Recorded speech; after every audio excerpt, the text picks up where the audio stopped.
Hello everyone, good evening. এখন চলে এসেছি রান্নাঘরে, দেখতেই পাচ্ছ। আর এই যে সন্ধ্যার খাওয়া দাওয়ার তোড়জোড় চলছে। বাবু এখনো ঘুমাচ্ছে, আর এখন প্রায় 8টা বাজতে যায়। ও আজকে 4টের পরে ঘুমিয়েছে দুপুরে।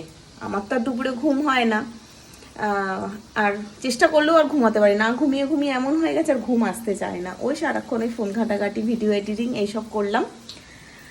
আর এখন দাঁড়াও, ভিডিও চক্কর আবার এগুলো পুড়িয়ে ফেলবো। দেখাচ্ছি তোমাদের যে কি বানাচ্ছি। তা বাবু একটু ড্রয়িং করছিল স্কুল থেকে এসে, মানে লাঞ্চ করার পরে। সেই ড্রয়িং করতে করতে যতক্ষণ না কমপ্লিট হলো ততক্ষণ ও শোয়নি। এবার 4টের পর শুয়েছে, মানে এখনো ঘুমাচ্ছে। এবার ওকে আমি ডাকলাম যে সন্ধ্যায় টুকিটাকি কিছু খেয়ে নে, এরপর আমি ওকে পড়াতে বসবো নিয়ে, যেহেতু সামনে এক্সাম আছে। আর 20 দিন বা 1 মাস মতোই দেরি আছে ফার্স্ট টার্মের। তা সেই জন্য ওকে একটু পড়াতে বসবো নিয়ে।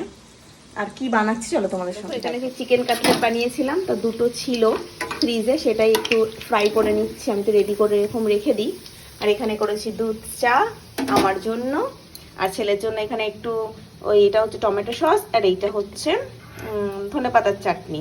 আর আমরা এখানে বিস্কিট নিয়েছি, আর এখানে চাটা ছেঁকে নেব। এই যে ভেজে নিলাম, আর এখানেও চাটা ছেঁকে নিয়েছি। প্রথমে এই প্লেটটাই নিয়েছিলাম, কিন্তু এই ধনেপাতার চাটনিটা একটু জল জল কেটে গেছে বলে আমি বাবুকে দিচ্ছি না। এটা যেহেতু এটা 4-5 দিন হয়ে গেছে, তো চাটনিটা করা আছে ফ্রিজে, সেই জন্য এটার ওকে দিলাম না। একটু কাসুন্দি আর একটু সস দিয়ে ওকে এটা দেবো।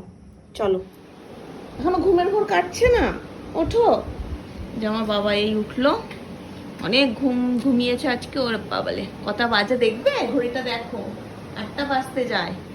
চলো বাবা, খেয়ে নাও, একটু বেশি করে জল খাও, তারপর খাবে। চলো, তারপর তো পড়তে বসতে হবে। চলো চলো চলো।